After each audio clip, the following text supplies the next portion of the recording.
भगवद गीता अध्याय 10 श्लोक 23। ऋग्वेद में रुद्र को बलवानों में सबसे अधिक बलवान कहा गया है। ऐसे एकादश रुद्र होते हैं। कृष्ण कहते हैं, मैं एकादश रुद्रों में शंकर हूं। रुद्र देवता को दुष्टों को दंड देने वाला, रोगों का निवारण करने वाला, महावीर और सभा का अध्यक्ष कहा गया है। ऐसे रुद्रों में कृष्ण शंकर है और यक्ष तथा राक्षसों में कृष्ण ने अपने आप को धन का स्वामी कुबेर कहा है।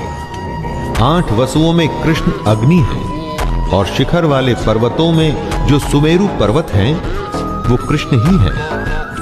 किसी भी वस्तु या प्राण की जो परिपक्वता है वो कृष्ण है। भगवद गीता अध्याय 10 श्लोक 24। पुरोहित यानी कि धार्मिक कृत्य करने वाला।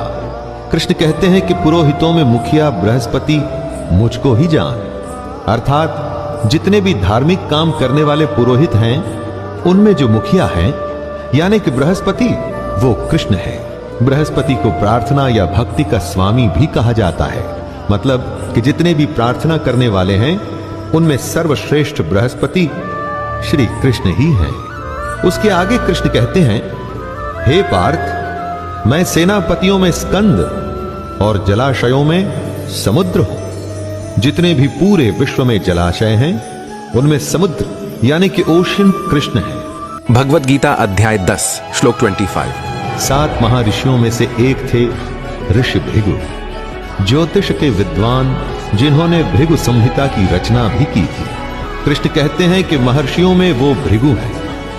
ऐसा कहा जाता है कि भृगु ब्रह्मा के मानस पुत्र थे, अर्थात माइंड बॉर्न। वो पुत्र जो ब्रह्मा के मानस से निकले थे। भृगु ऋषि के वंशजों को ही भार्गव भी कहा जाता है। इसके आगे कृष्ण कहते हैं कि शब्दों में एक अक्षर अर्थात ओंकार वो ही है। ओंकार वो ब्रह्मांड विस्फोट बिग बैंग के समय निकला आदि शब्द है। वो ओंकार कृष्ण है। सब प्रकार के यज्ञों में कृष्ण जप यज्ञ है और स्थिर रहने वालों में हिमालय पहाड़ है। जो हमेशा तटस्थ रहता है वो हिमालय है और वही हिमालय कृष्ण है।